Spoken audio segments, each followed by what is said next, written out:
कांता राधा कांता नमोस्तुते कांचन गौरांगी श्री राधे वृंदावनेश्वरी वृष्णभानु सुत देवे प्रणमामि हरिप्रिये वाञ्छाकल्पतरुभ्यश्च कृपा सिन्धुभ्य एव च पतितानां पावनेभ्यो वैष्णवेभ्यो नमो नमः।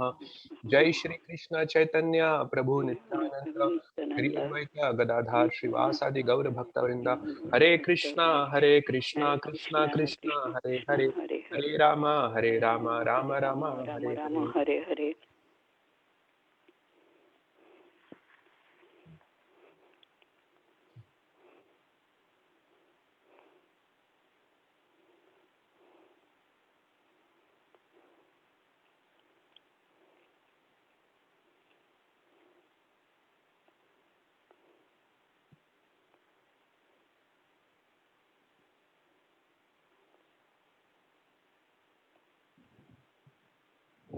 Hare Krishna everyone.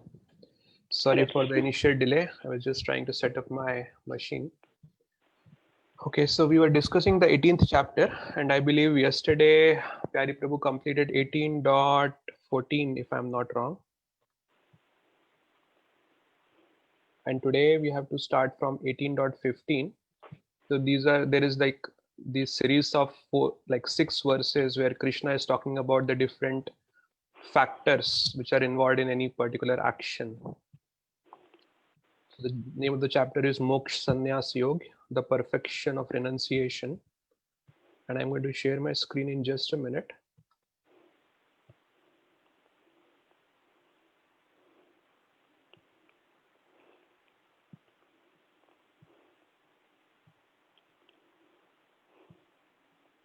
Okay, is everyone able to see my screen? Well, I still wanted to try. Is everyone able to see my screen? Yes, Prabhu. Yes. Okay, all right. Let's recite this verse. You can repeat after me.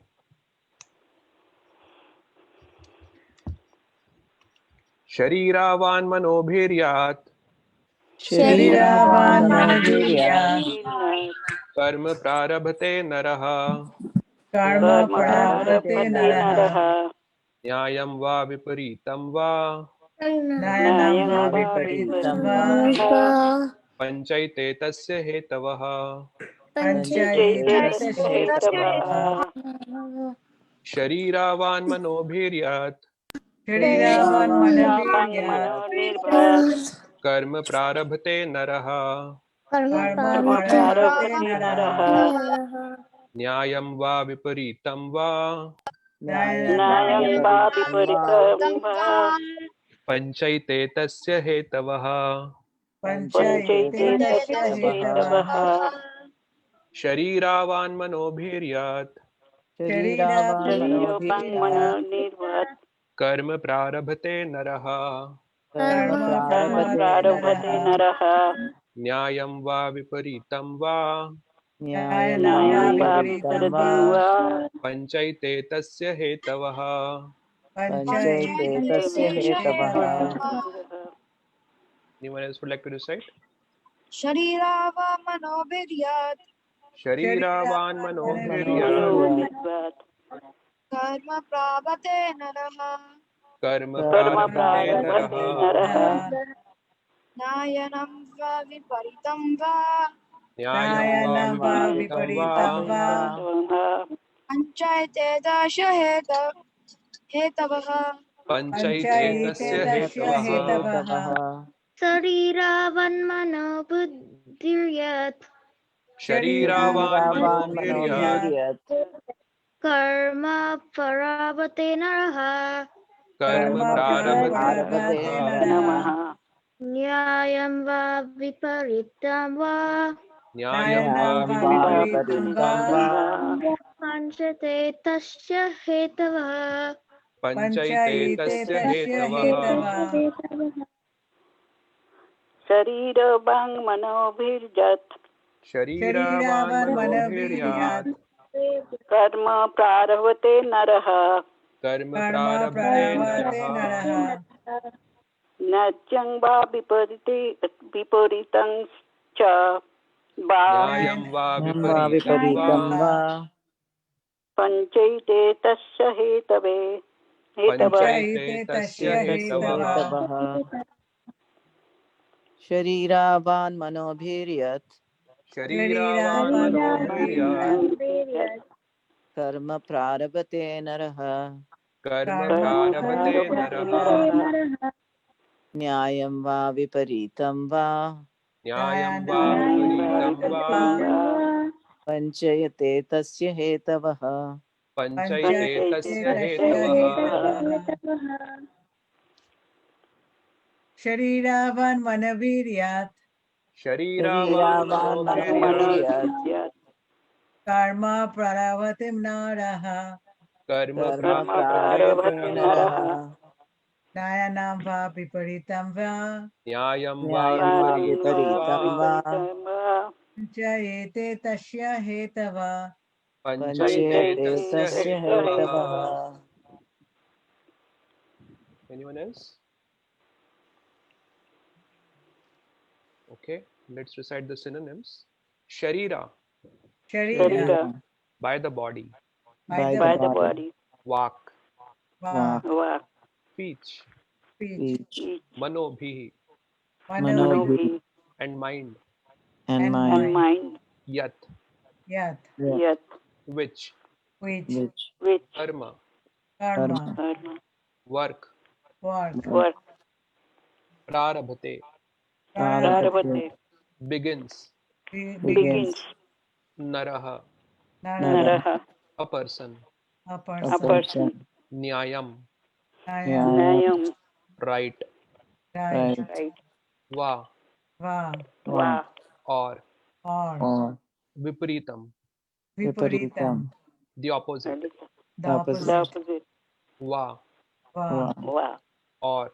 or, or, on, Pancha, Pancha, pancha, pancha, 5. five, five, five, Ete, Ete, ete, ete, all these. all all these, all these, these, Tasya, tasya, Tasya, the, its. its, its, Hetavaha, Etava, hetavaha, etavaha, causes. causes. all this, Translation and purport by His Divine Grace A.C. Bhaktivedanta Swami Srila Prabhupada. Whatever right or wrong action a man performs by body, mind, or speech is caused by these 5 factors. Purport. The words right and wrong are very significant in this verse.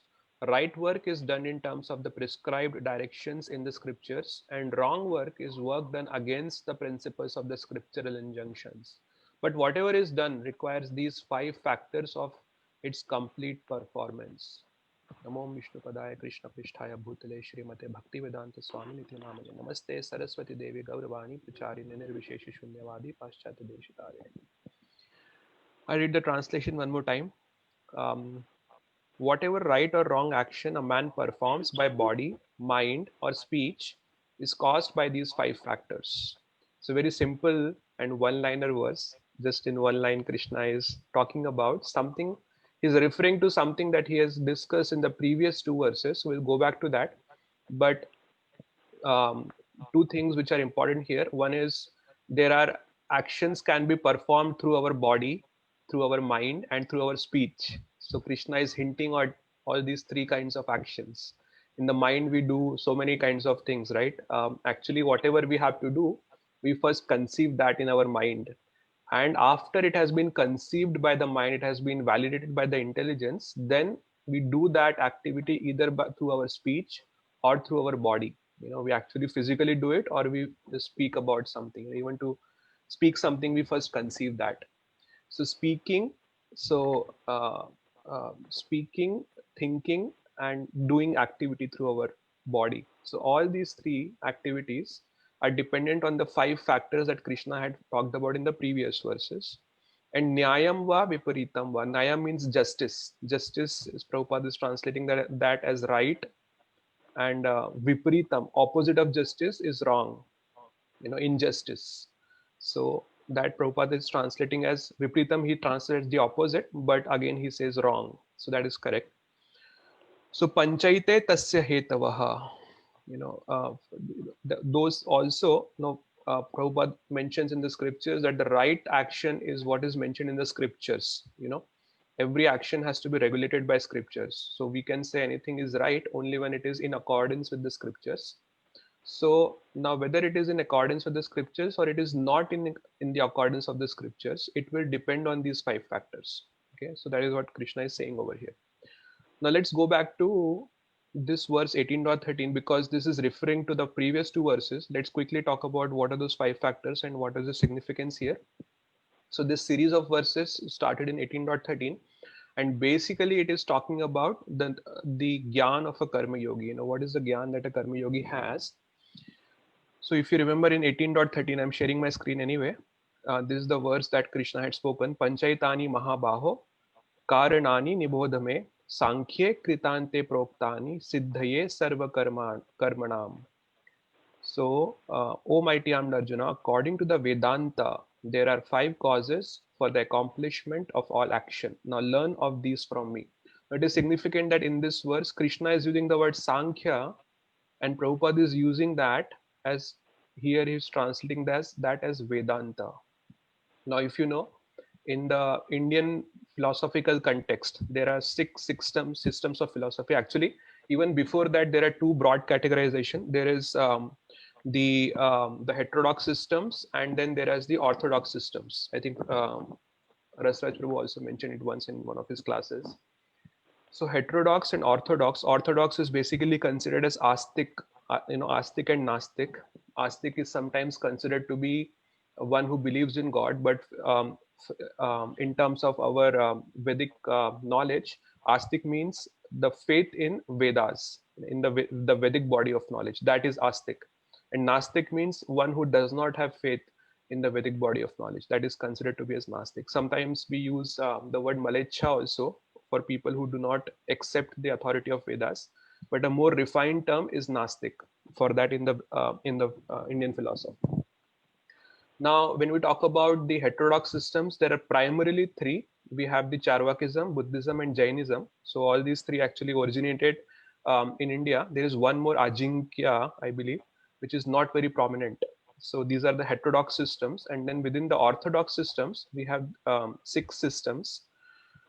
Orthodox is basically astic. Astic means these 6 systems of philosophy accept the Vedic authority.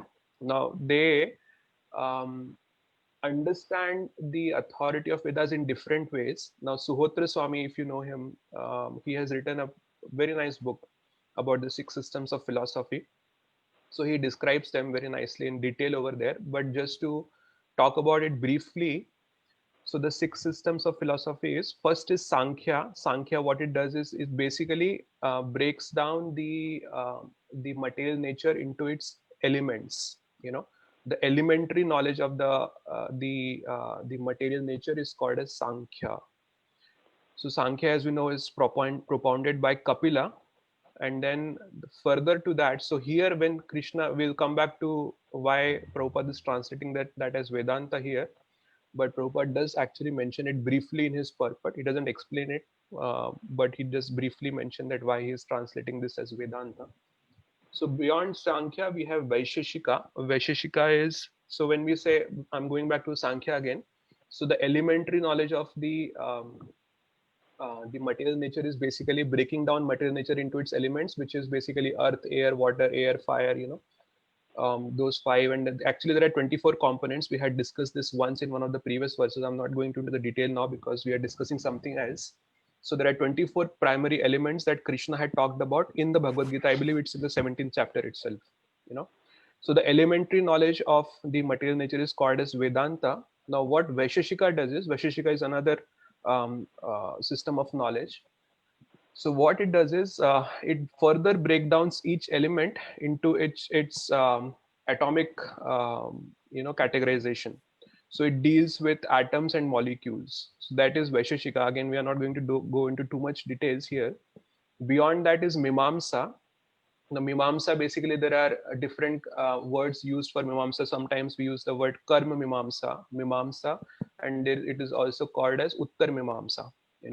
So very prominently Krishna speaks the Mimamsa philosophy in the Govardhan pastime, where when he is telling Nanda Maharaj that we should not worship Indra, he basically talks about that he speaks the Mimamsa philosophy over there, and he says that, you know, everything is happening by the laws of nature. Mimamsa basically deals with the laws of nature.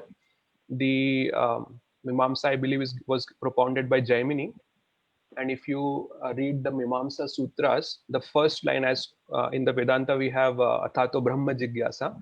In the Mimamsa we have Athato Dharma Jigyasa. So dharma is what is considered to be the primary objective, and that dharma is not in terms of duty. There dharma means the order of nature, the laws of nature. That is what dharma means in Mimamsa. Further to that, we have yoga. Yoga basically accepts that there is a like a transcendental uh, entity which is beyond the matter, and the goal is to basically unite with that transcendental entity. So that is yoga. Yoga was propounded by Patanjali. And then we have Nyaya. Nyaya is foundational to all the five systems of philosophy, and in fact Nyaya itself. So we generally, the Vedanta Sutras are actually also classified as Nyaya. Nyaya means logic. Logic, you know, everything is based on logic. So we know that Vedanta Sutras is very hardcore logic. You know, if you read the statements, very, very logical statements are there in the Vedanta Sutras. Of course, they are interpreted differently by different schools of thought, but that's there. And then finally, we have Vedanta. Vedanta is propounded by Vyasadeva himself, and Vedanta means the end of knowledge, you know, the conclusion of Vedic knowledge. So when Prabhupada, actually these six systems of philosophy are progressive. They are not independent schools of thought. They are not competing schools of thought. They are progressive. Like for example, we have the elementary school, then we have middle school, then we have high school, then we have graduation, and then we have post-graduation, then we have PhD. So like that, if you consider these six systems of philosophy, the PhD is Vedanta. So that is the ultimate. So because they are progressive, Prabhupada is actually translating Sankhya as Vedanta. You know, in conclusion, Sankhya is also part of the whole, you know, Vedanta body of knowledge, the Vedic body of knowledge. Now, sometimes these six systems of philosophy are considered to be as competing with each other in the current contemporary context. But actually that is not true. And Suhotra Swami writes it very beautifully in his book. I forgot the name of the book, but it's very nice. I read it in parts, actually, not the complete book. So now, understanding this, moving forward, so what are those 5 factors of action that is actually described in the next verse? I don't have it open, but that doesn't matter. So 18.14, Krishna talks about the 5 primary factors of any action. So Sankhya, what it does is, it basically breaks down everything into its elementary components. So every action has 5 elements involved there. You know, it depends on 5 factors, and those 5 factors are adhishthanam tatha karta karanam cha pratakvidam vivdhas cha pratakchesha daivam chaivatra panchamam. The first is adhishtha. Adhishtha is basically place of action, which is translated here as the body. So first of all, if you have to perform any action, the body has to be there. You know, without a body you cannot do any action, actually, neither in mind, neither with speech, neither with physically by the body, you know. Then next is karta. Karta is the soul, you know. So the body has to be there, and there has to be a soul present inside the body, otherwise it's a dead body, it cannot do anything, right? So the soul has to be situated in the body. Karta is actually soul. And then we know that previously Krishna had talked about that soul refers to us, the jivas, and the jiva is not the only doer, and that is also the consistent message of these verses. The third component is karanam. Karanam cha prathakvidam, different kinds of senses. So basically we need different working senses. You know, if I have to speak today here, my tongue should be in a working condition, right? So the tongue is a sense, so that has to be in a working condition. So all the senses has to be working. So if I have to sing, if I am a mute person, I cannot sing, you know, because that sense is somehow, it is deformed. That sense of speaking or singing, it is deformed. So karanam cha prathakvidam vividhas cha prathak cheshta, many different kinds of endeavors, you know, then the endeavors have to be there. So these 3 are not enough. The endeavor has to be done by these 3 things, you know, the body, the soul, and the karanam. These 3 things are there, then you have to do the endeavor. Krishna says in the 10th chapter, I am the ability in the man, you know. So that endeavor is also very important. Different kinds of endeavors, different things need different kinds of endeavors. If you have to read scriptures, it needs a different kind of endeavor. If you have to construct a temple, it needs a different kind of endeavor, you know. And then finally it says Daivam Chaivatra Panchamam. Daivam is destiny. I'm sorry, is someone saying something? I think I heard something. Okay, no problem. So Daivam Chaivatra Panchamam. Daiva is destiny. Is is sometimes it is considered to be the blessing of the Lord. So Daiva is also translated as super soul. So Daiva has to be there. Our the sanction of the super soul has to be there. Now Daiva, when now if we have to understand it more in a better way, Daiva is basically it is definitely super soul which is there, which is present inside the heart of every living entity, and he sees the actions of every living entity, and then he sanctions the results of that action.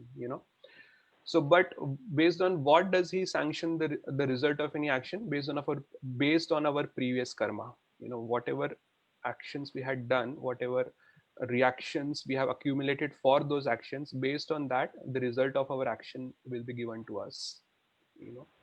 So now, how do we understand this? Say, for example, there is a cricketer. A cricketer, he has to have these three things. His body should be there, his soul has to be present inside the body, then his working senses have to be working, the limbs of the body has to be working, the working senses, and then fourth, he has to do the endeavor. So when he does the endeavor, then he can perform well. But fifth is Daiva. Now, how do we understand Daiva in this case? Sometimes we see that the cricketers, say Sachin Tendulkar was the world's best batsman, at least in my time. I don't know who is it now, but when I used to follow cricket, I don't no longer follow it now. So sometimes he would play in World Cups, and in one match he would hit a sixer, and then he would hit a century, and then in the next match, which would be either 2 days or 3 days later, he would be bowled on the first ball, on for 0 runs. So how is that? The same person is there, his body is same, his senses are the same, everything is same, the endeavor is the same. Then how is it that on one day he's able to hit a century and the next day he's out on for duck for no runs? So that means there has to be like some other factor which is beyond his control. Now, in the terminology of cricket, it is said that the player is out of form. But if everything is in the control of the player, then he would always like to be in the form. Why would he want to be out of form at any given time? So that that out of form is referred to as Daiva here. So now this framework of analyzing 5 factors, they are analyzed differently through different frameworks. In the Vayu Puran, if you see, there are 3 factors mentioned for any action, and they are very similar to these 5 factors. So there it says the 3 factors of any action are karma, kala, and daiva. So karma is that first you have to do an action, then there has to be kala. Kala means a specific amount of time has to pass, so that karma that you have done, it is like a seed, then it will fructify, and then finally the daiva, the blessing of the Lord, has to be there, and then you will get the result of it. Now it would be a good or bad, not good or bad, it could be favorable or unfavorable result, but that will come through these 3 factors. Now how do we understand this over there? So the same Vayu Puran gives the example of farming. So it says that the objective of farming is to have the crops. Now if, say for example, the farmer wants the crops of rice in his field, so what he will have to do is, first karma has to be there. Karma for the farmer is to to basically sow the seeds at the right time, in the right quantity, and and then once the farmer has done that activity, then a certain amount of time has to elapse, And then when the time has elapsed, then Daiva also comes into picture. The Daiva in this case is the rains in right quantity at the right time. So if these three factors will be there, then he will get the crops at the end, the rice, whatever kind of crop he wanted. Now, sometimes people say that everything is happening through destiny. Nothing is in our control. So actually, the Vayu Puran actually condemns that. He says that even if the rain is there, the destiny, the rain will come, and if the farmer has not sown the seeds, then there will be no crop over there. So first, the farmer has to do his part, and then a certain amount of time has elapsed. Only then he will, once the Daiva, the mercy of the Lord comes through in the forms of rain, and then he will finally get the result. So all these three has to be there. So even if one thing is missing over there, then the desired result will not be obtained. So that's why we see in the previous verses when Krishna had said karmande vadikaraste ma phaleshu kadamchana, you have the right to perform a duty, but you do not have the right on the fruits of your activity. So don't be attached to the fruits of your activity, just be attached to doing your duty, because you have certain things in your hand and the rest of the things are not in your hand. So therefore don't be attached to the fruits, but be attached to doing your duty. Do your duty nicely. If you don't do your duty, then definitely you are not going to get the results.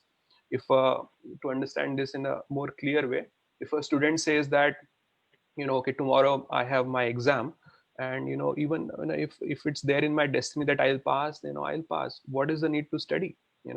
So I will not study. I just watch a movie, and if it's there in my destiny, I'll pass, otherwise I'll fail. So that is actually responsibility on the part of the student. So definitely he's going to fail because he has not done his part. So now after he has studied nicely, and still after, if he appears in the exam and still he is not able to pass the exam, or he scores less marks in the exam, then it has to be considered that okay, there was some destiny, some luck factor which was not in his favor, therefore he couldn't perform well in the exam. So that is how it has to be understood. Now there is one more verse in this series, but I'll take a quick pause here and see if anyone has any questions, comments, or any reflections, any corrections. Excuse me.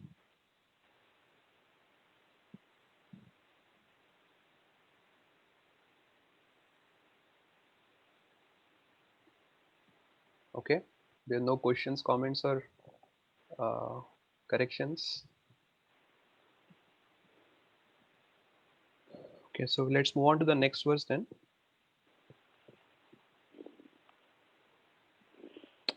Share my screen. Let's just recite the verse once.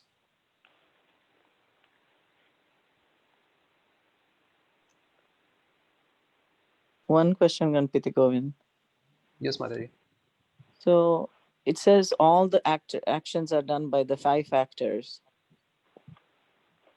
So is it trying to say that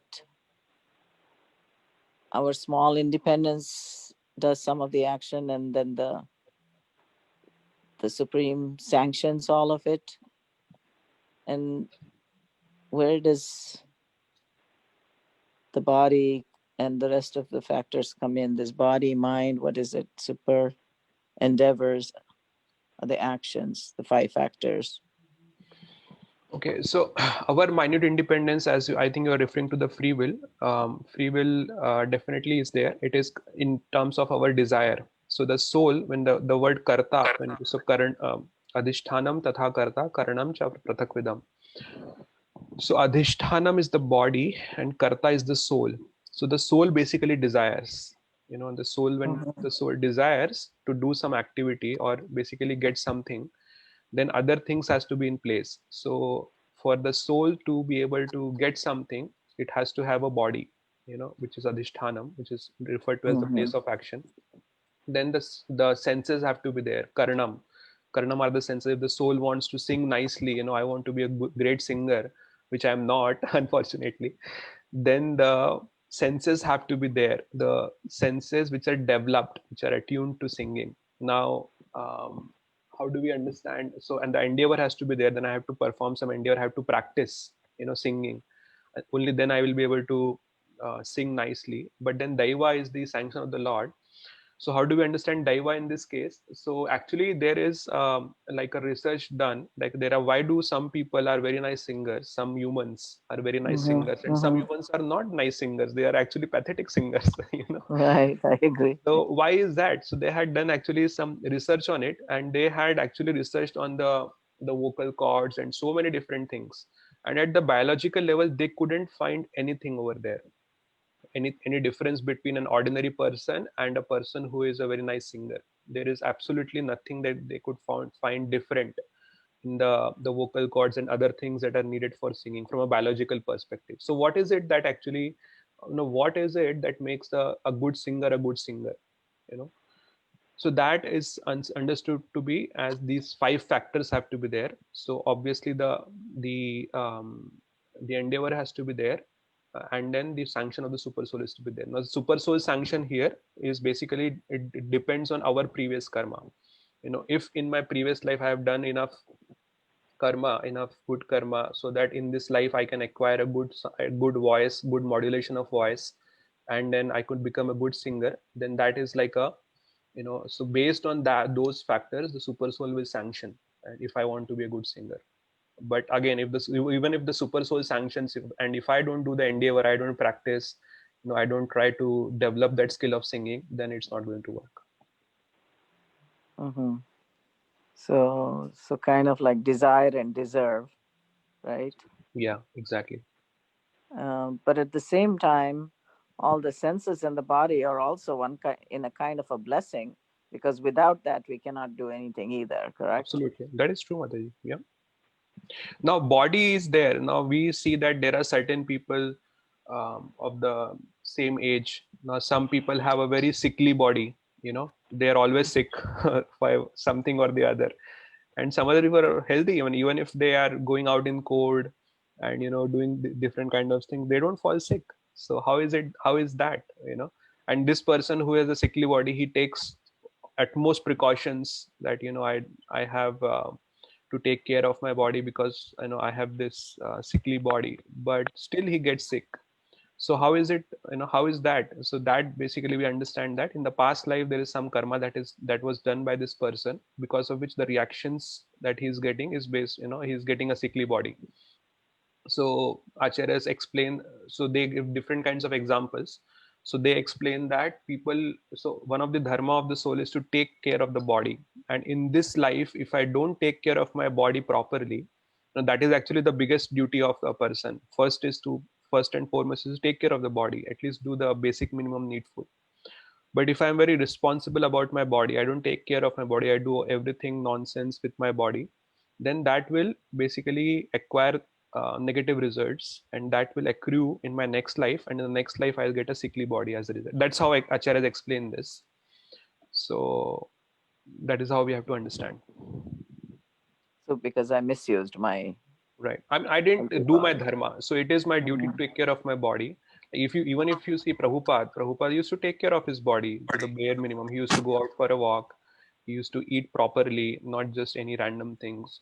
At times when he also used to take massages, you know. So he used to take care of his body, because that is one of the duty of our, if I don't have a proper working body, then even I can't even serve Krishna, you know. If I'm just I'm completely neglecting my body, then at one time my body will break down, and then that will basically hamper my service to Krishna.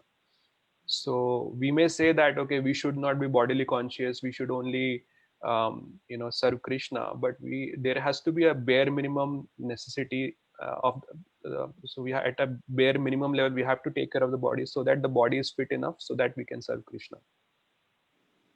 I know, but majority of the people just think that the body is meant for eat, drink, and be merry, you know. Actually, I mean, I have seen at least nowadays people are getting these at least at a bodily level, they are aware that they have to take care of the body. Actually, one of the broad population is in the mode of passion, and in the mode of passion people are very, very bodily conscious. So you see, we have all these kind of beauty products, and then we have gyms. I know, but what's the point in keeping a healthy body for 100 years but not doing anything with it? Right. So because they're in the mode of passion, the whole idea is that I am the body, and therefore all these bodily facilities are there. But on the other hand, if someone completely neglects the body, then that accrues bad karma also. I know. I had a boss who was so strong, had a very strong body, and I think he was of Russian origin, Russian Polish guy, And he used to brag that he never owned a winter jacket because he had this very, um, resistance to cold, maybe because of his heritage or whatever, But he was such a strong person, but he pretty much drank himself to death eventually, He didn't take care of the body. Yep.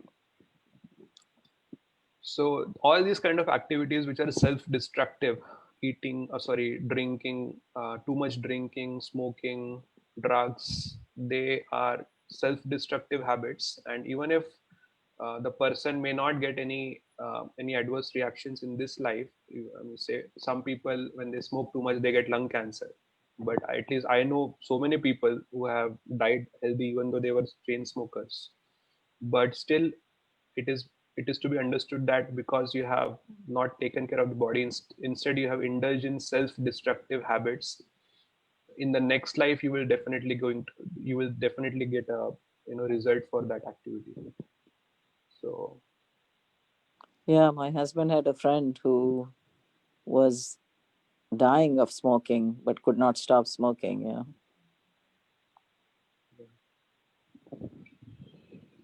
So when we say that we were discussing about the three factors from the Vayu Puran, so some actions will give reactions immediately, and some actions will take time to get reaction. Though if I hit my hand very hard on this wall, immediately I'll get a reaction.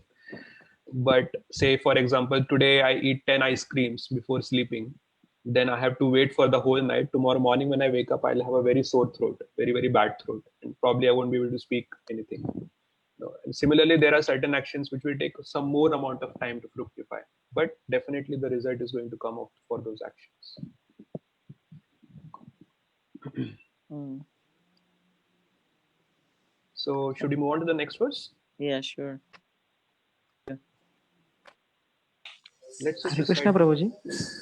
Hare Krishna, Prabhuji. So, Prabhuji, this concept of the body, adhishtanam, and then the knower and super soul as a final approver. So, this concept Bhagavan has also spoken in chapter 13, say around text 22, 23. So, uh, so when Bhagavan is speaking like in this chapter 18, especially this verse number, I think 14 or 13. Actually, 13.23 is Purusha Prakriti Stohi, Bhungte Prakriti Jangudan, Karan Guna Sangosya, Swadasad Yoni Janma. So I don't think he speaks that over there. 13.22 maybe. Okay. So in 13.33, where he says that, 13.33. yeah, where the supreme proprietor who exists as an overseer and permitter. Yeah. So where Drashta he is actually Anumantacha. saying, yeah. Drashta So Anumantacha Bhokta Bharta. correct. Maheshwara. Yeah. That's verses. So where I think in this also like Bhagavan is, when it come to until this verse where he says supreme super soul is a permitter of Daiva. all the Yeah. actions, right? So that's what I was wondering. Like Bhagavan has already spoken about this in chapter 13, and in chapter 18 now he's also speaking about kind of similar, may not be exactly same. So how do we understand this? Meaning when we are coming from chapter 13 and now we are in 18, it's the same message. Like what I see, maybe like it's a body, then the soul, super soul, actions. Someone approves it, and that's what I probably understood with my Yeah. Okay. In the lens. 13th chapter, the focus of the 13th chapter, if you see, is Jiva, Prakriti, and Ishwar. So Krishna is talking about these three things prominently over there: Jiva, Prakriti, and Parmeshwar. And what he basically kinds of defines these three things. And then what in this chapter over here, so he there when he talks about Ishvara, or there the Ishvara comes more in terms of the super soul. So there, one of the activity, one of the characteristic, or one of the duty of the super soul is to basically, he is the witness of all our actions, and then he is the permitter of all action, the results of the actions. So there when he says updrashta anumanta cha bhokta bharta maheshwara, so he is talking about the different things that the super soul performs. So Upadrashta is the overseer. So he sees everything very cautiously. He is the actually the witness of all our activities. We may lie to others, but we cannot lie to the super soul. So he is watching everything very keenly. Upadrashta. And then Anumanta. Anumanta, he says that I am the permitter of the results of all. So we may perform a particular activity with something in our mind, with some result in our mind, but whether or not we will get that result is basically, it is the sanction of the super soul. One of the example is, say I may I may intend to kill someone, and I may actually stab that person with the knife with an intention to kill that person, but whether that person will actually die or not, that is not in my hand. What is in my hand is to stab that person, and then hope that this person will die with the stab wound. But whether that person will die or not, that is in the hands of the super soul. So Anumanta. So whether that action will actually yield the desired result that I wanted. And Bhokta Bharta Maheshwara. Bhokta is the enjoyer, Bharta is he is the maintainer. And then Maheshwara, he is the supreme Lord, the Maha Ishwar. So there it talks more in terms of the definition of the super soul, but here he is talking more in terms of his he's doing like a postmortem analysis of the action. Earlier he had said that, ahankar vimudhatma karta hamiti manyate, a foolish person thinks that he is actually doing things, but actually is not doing things. So he had talked in those terms. But then why is he not doing things? We see that, okay, I am doing these things. When I have to eat food, I pick up the food and I eat it. So it is me who is eating the food. So who is it that? So why? How do I understand this? So here he is giving more deeper knowledge, and in the 18th chapter also, he is kind of summarizing everything that he had already spoken. Prabhupada writes in the purport for the first verse of the 18th chapter that Krishna had summarized the knowledge in the second chapter, and now again he is summarizing it in the 18th chapter. But one of the things that Krishna does is the same concepts that he may have spoken earlier in the Bhagavad Gita. He talk about those same concepts, but he takes the understanding more deeper, so that we can understand clearly. So here he is talking more in terms of he is doing the postmortem analysis of every action. How do we understand who is the karta? Who is doing the action? If I am not the doer, then who is the doer? So that's what Krishna is trying to explain, that you are not the only doer. You are one of the factors in the overall big scheme of things. Excuse me. Is that okay, Prabhu? Did I understand your question correctly? Yeah, Prabhuji, I think you understood my question, and maybe I may have to read again. I think you give us a hint, like it's more deeper, because in 18.14, right, where at the end, where Srila Prabhupada wrote, everything is dependent on Supreme Will, the Super Soul, the Supreme Personality of Godhead, which is kind of a same message in 13.23 as well. That's what I thought, but maybe Prabhuji, you're right. I think it is more detailed. Yeah. Okay. Action perspective. Right. And then we have to understand this a little more clearly, Prabhu, when we say that everything is in the hands of the super soul. Now, many a times it is people think that Eastern religions or Eastern philosophy has too much focus on destiny, that nothing is in our control. Everything is in the control of the super soul or the destiny. So everything is destiny centered. That is how people explain the Eastern philosophy. But actually that is not true. That nothing is in my hand, everything is in the hands of destiny, so why should I even do my activity? That is like a fatalistic worldview. Fatalistic is this is the terminology that is used. So fatalistic is that nothing is in my hands, everything is in the, if God wants me to do something, then he will make me do that. If he wants me to actually go to India, then he will make me do these things. But actually that is not true. The opposite of fatalistic is indeterminism. Indeterminism means everything is in my control. I can do whatever I want. So that is also not true.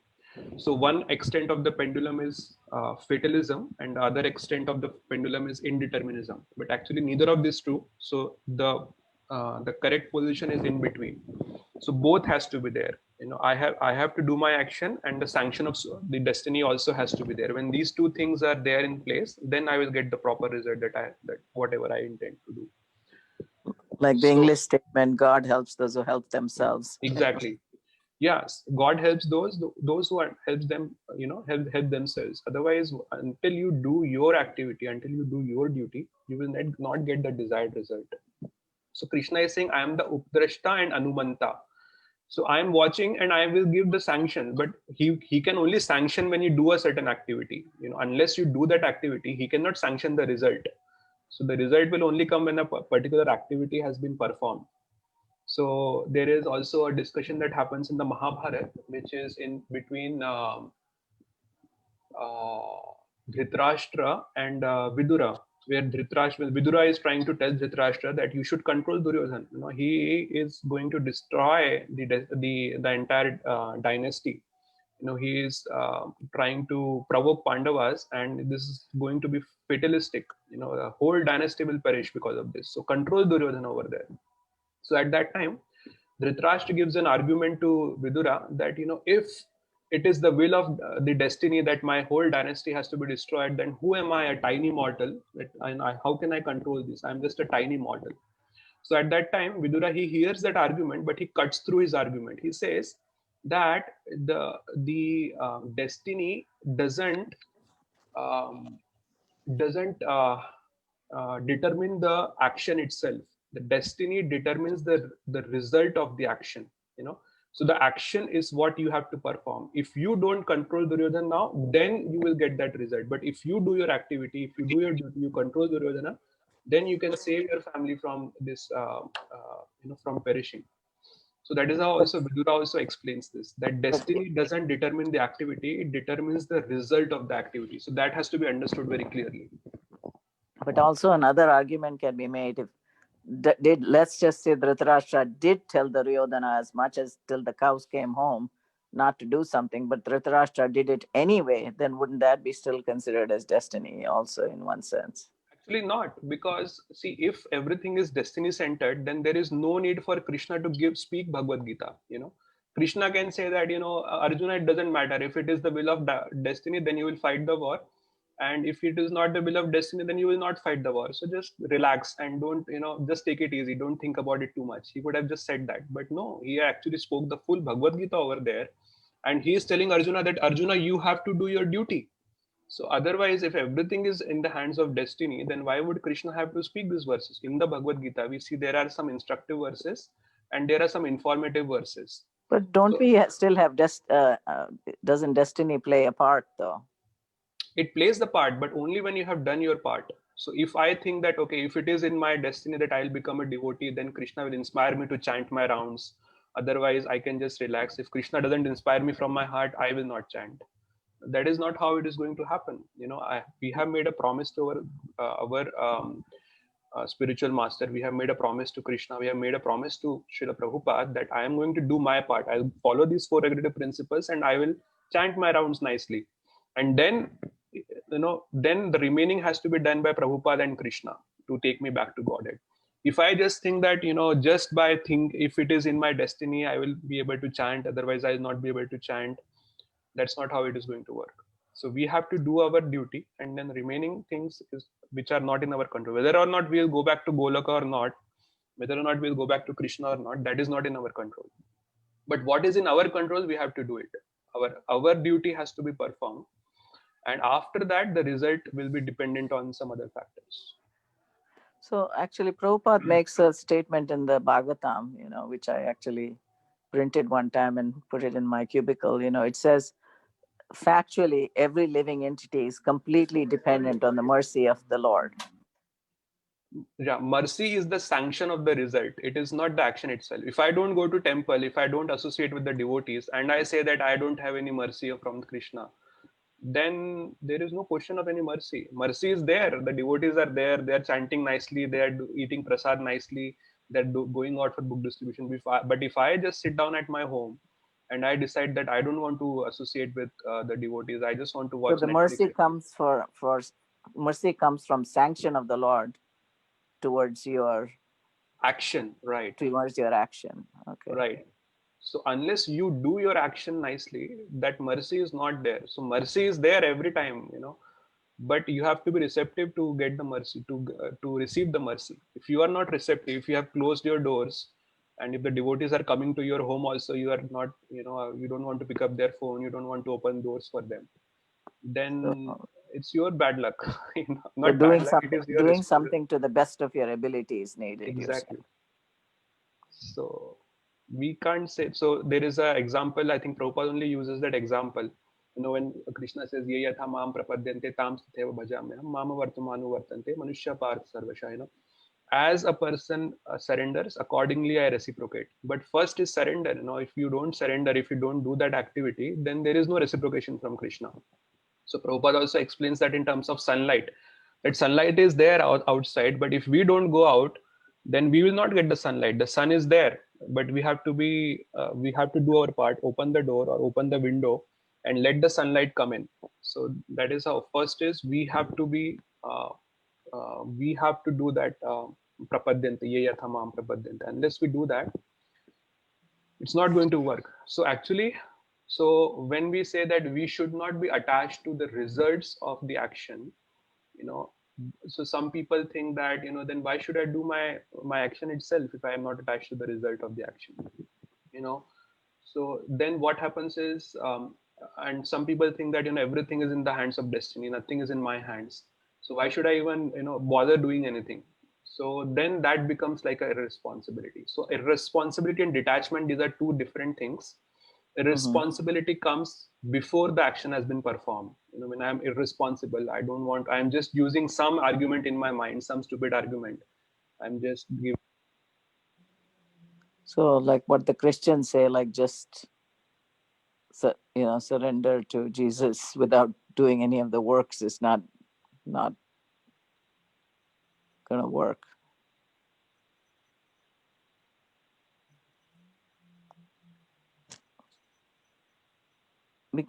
Is it me or I can't hear Ganapati Govind? Yeah, we are not able to hear. Is it better now? Low, Little Prabhu. bit. Little bit. Yeah, little bit better. One second, Mataji, let me change my. Oh, now we can hear you.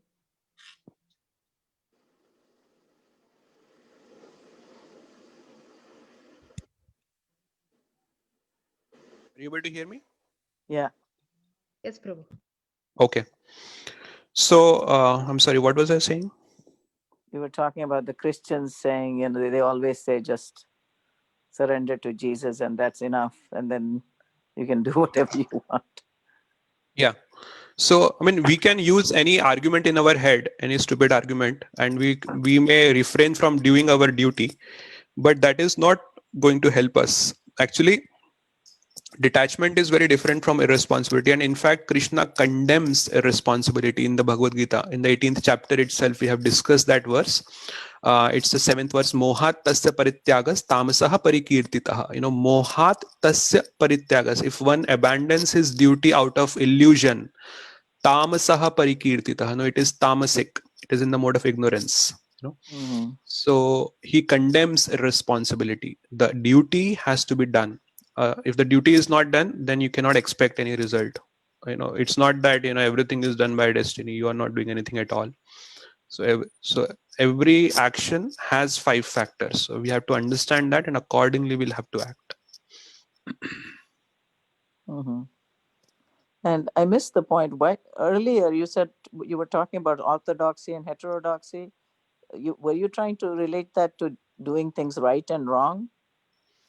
No. Basically, that discussion was more in terms of, if you see the verse, I'll share my screen 1 second, Mataji. About 18.13, when Krishna had used the word Sankhya. Can you see my screen? Coming through, yeah.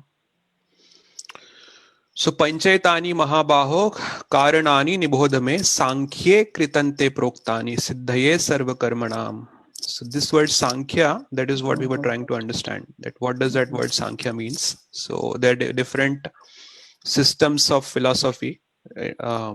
So Sankhya is one of them, but Prabhupada translates this as Vedanta. So we discussed that Sankhya is there, then beyond that Vaisheshika is there, then Mimamsa is there, then Yoga is there, Nyaya is there, and then finally there is Vedanta. And these 6 systems of philosophy are progressive. So progressive in the sense they build on each other. So the ultimate is Vedanta. So when Prabhupada translates Sankhya as Vedanta, he is talking more in terms of the ultimate conclusion of the Vedic knowledge.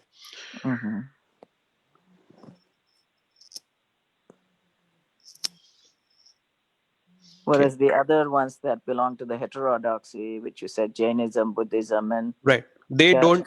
Yeah, Charvakism, Charvakism. They don't accept the authority of the Vedas, but the orthodox systems, they accept the authority of the Vedas. So that is the first primary classification. I think Rasraj Prabhu discussed this once in one of the verses. I think that was Sarvasya Chaham Ridasanna Vishto. I think he was discussing that verse. There he talked about this a little bit. 15.15.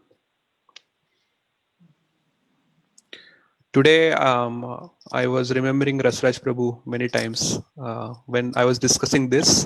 And then we also briefly talked about Rasraj Prabhu's favorite verse. He time and again he brings up that verse, Ahankar Vimudhatma Kartaham iti manyate. So I've heard that verse so many times from Rasraj Prabhu that it kinds of now it has registered in my mind also.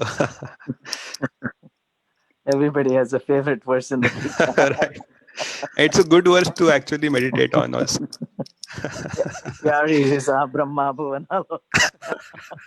Yeah. I think he has quoted that 1,000 times. It's a good verse. Yeah. I think it's the verse that actually clinched Krishna consciousness for me. That makes sense. Yeah. Hare Krishna Prabhu, because I know just 1 or 2 verses only. That's why I caught always Prabhu. No, I mean, you quote it at the right time. I'm not saying that you quote it out of context, but you quote it very often. I've heard it so many times from you that I have kind of registered. Whenever I think of that verse, it reminds me of you only. So. Mine is Sarvadharman Parityaja. That's I the don't best. know anything else. That's all I know. Yeah.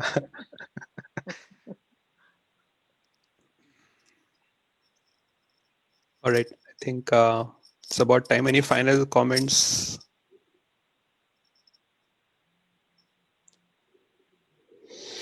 All right. Yes, Prabhuji. Please accept my humble obeisance. Always to Prabhupada, Ganapati, Govind, Vaishnavas. Very nice discussion. So many deep topics for the mind. I was thinking few things. I think one is the Upadrashta Anumanta, and we are trying to relate when Prabhupada is saying, about the sanction of the super soul. And you also mentioned Ahankara Vimudhatma. Actually, those two, and Gita Mala Mataji talked about desire. So ultimately, the Adhisthana, the Karanam, the Cheshta, which has a couple of meanings here. Except for the Jiva, the Karta himself, all the other things are provided by the Lord. Krishna is there as the sanctioner, but he's the one who gives the body, he's the one who gives the prana, he's the one who gave all the senses. So then what remains is out of the 4, only one is Jiva, out of the 5. And the rest are basically either Krishna or Krishna's energies, right? If you look at it. Very true, Prabhu. Yeah. Then ultimately, that Jiva is there.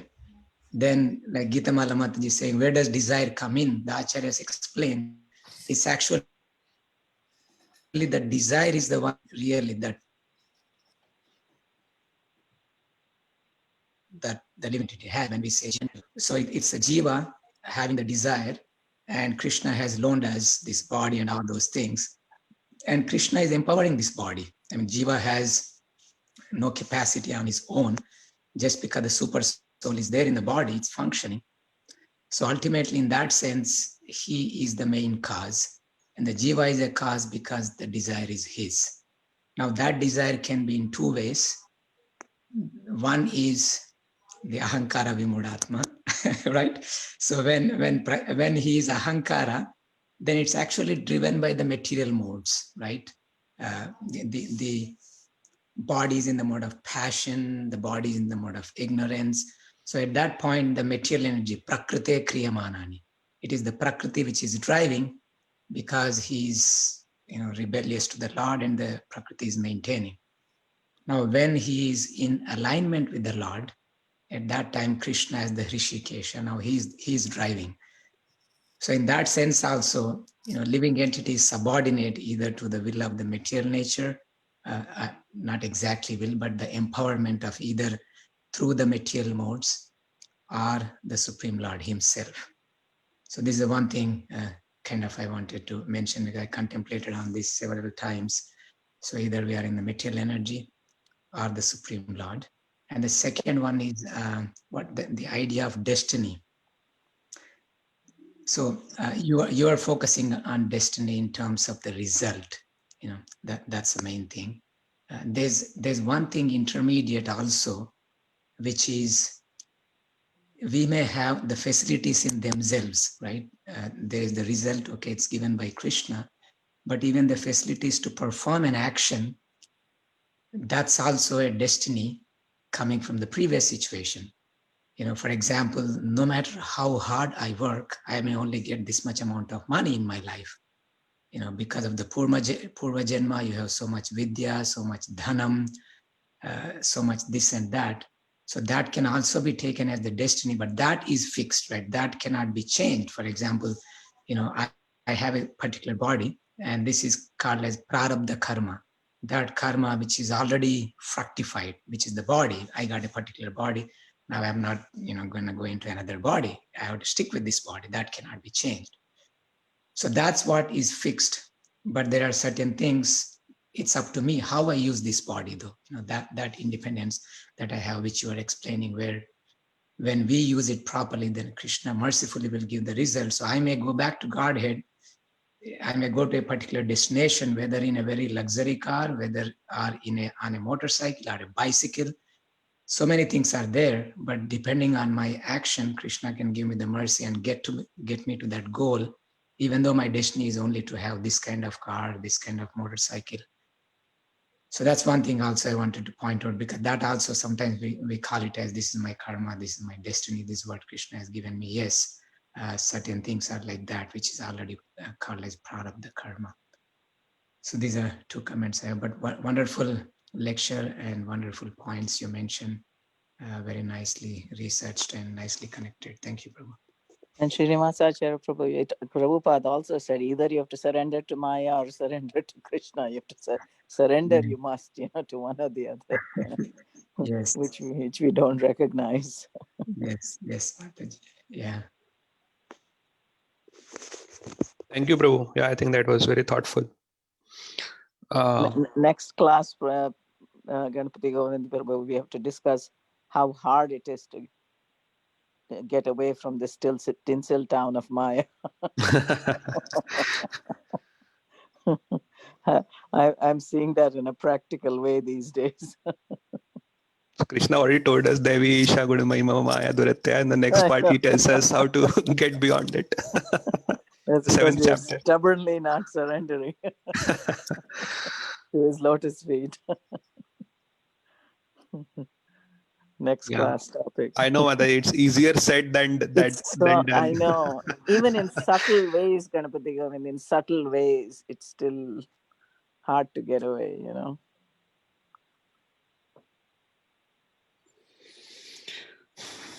Okay. All right. Thank you, everyone. Thank you for joining. Vancha kalpatarubhyascha kripa sindhyabhya evacha patitanam pavanebhyo vaishnavebhyo namo namaha. Thank you, Prabhuji. Very nice class. Thank you. Join Bhagavad Gita when Bye, Tulsi. Hare Krishna.